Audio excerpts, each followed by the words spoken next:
Jack, so many English learners write to me saying, Emma, people think I'm rude when I speak English, but I don't mean to be.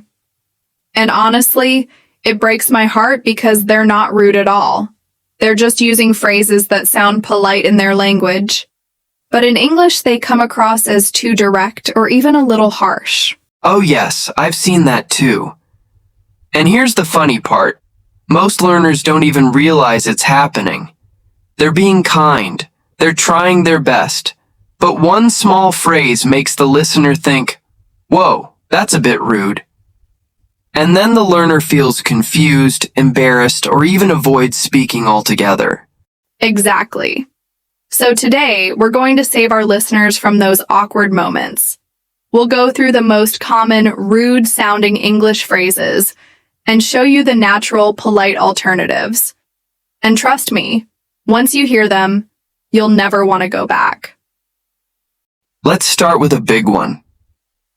So many learners say this when they want to ask someone to repeat something. They just say, "What?" Yes. And while what is technically correct if you just say it flatly, it can sound really rude, like you're annoyed.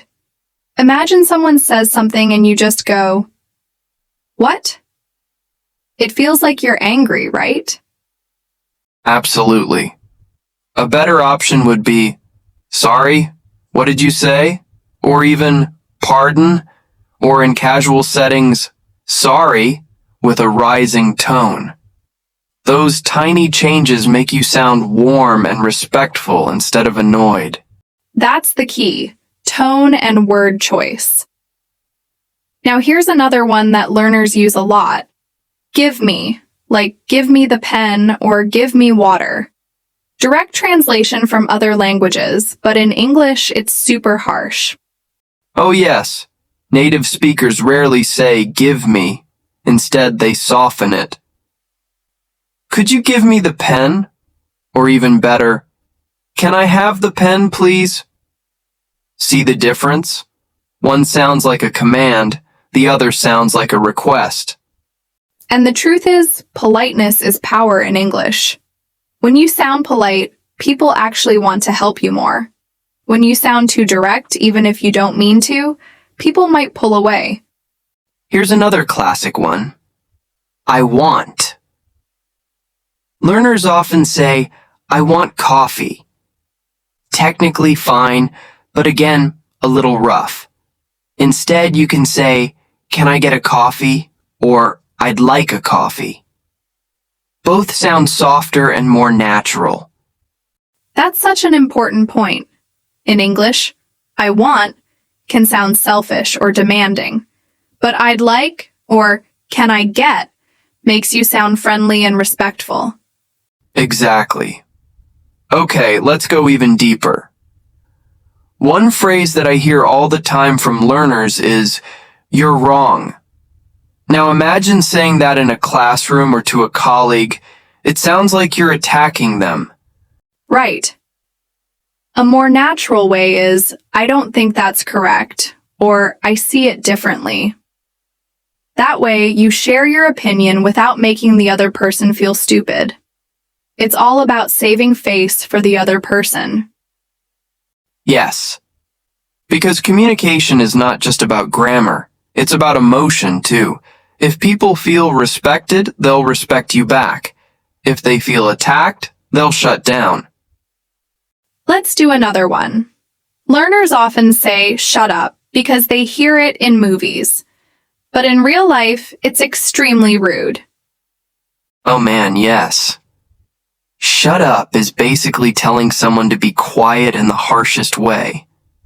A softer, more playful option is, "No way," or "You're kidding," if you want to show surprise. Or if you really need quiet, you can say, "Could you keep it down, please?" Exactly. And this is why English learners sometimes feel people avoid them.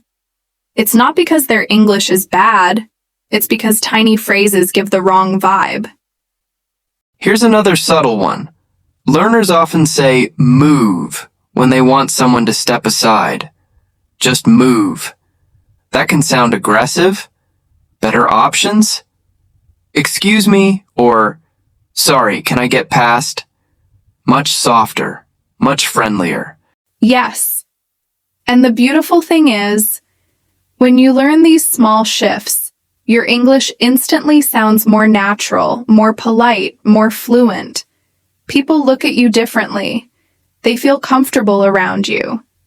And I want to tell every learner listening, if you've been saying these rude phrases, don't feel bad. We've all been there. The fact that you're learning shows you care. And from now on, you'll sound more confident and likable in every conversation. Couldn't agree more. Let's do one final bonus example. Many learners say, repeat when they don't understand. Just repeat. And again, it's not polite. Better to say, could you repeat that, please? Or, would you mind saying that again? Perfect. That small word please changes everything. So to everyone listening, stop saying what, give me, I want, you're wrong, shut up, move, and repeat. These sound rude without you realizing it. Instead, use the softer, more polite alternatives we shared today. And here's the best part. When you make these changes, not only will you sound polite, but you'll also feel more confident. You'll stop worrying, do I sound rude? Do they hate my English? Because you'll know you're speaking in a way that makes people feel good. And that's the secret to fluency. Not just knowing the words, but knowing how they make people feel. Exactly. So, if you learned something today, don't just keep it to yourself. Practice these phrases, share this episode with your friends, and let's all make English conversations kinder and smoother.